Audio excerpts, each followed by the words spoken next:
qui m'a intéressée, c'est dans ce livre-là, en lien avec le livre précédent, c'est de montrer la manière dont ce droit international a été historiquement créé par les États occidentaux, donc de la même manière au service de leurs intérêts, mais paré des normes universelles ou de la prétention à l'universalité pour assurer des intérêts stratégiques impérialistes. Et on en vient maintenant à la question du rapport entre démocratie et dictature,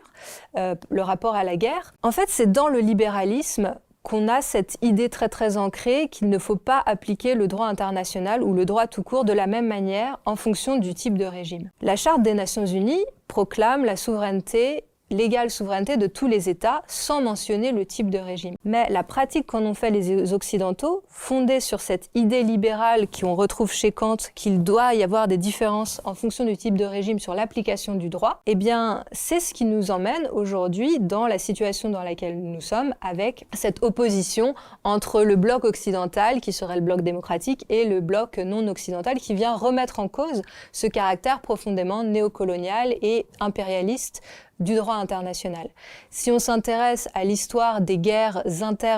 interétatiques qui ont été menées depuis que nous avons la Charte des Nations Unies, c'est sans conteste les États-Unis qui sont le premier pays en guerre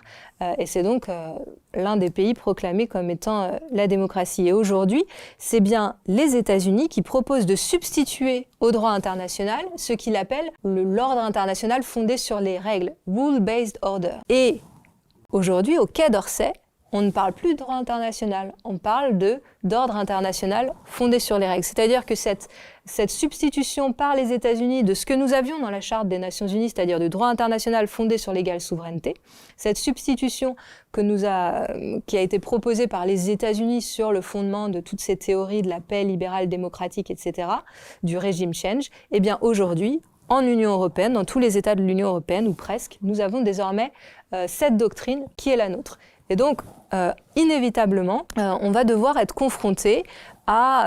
ce qui est déjà en fait en train d'arriver, qui est une remise en cause absolument profonde de ce qui a été fait par l'Occident, de l'instrumentalisation du droit international. Mais si on prend la Russie et la Chine,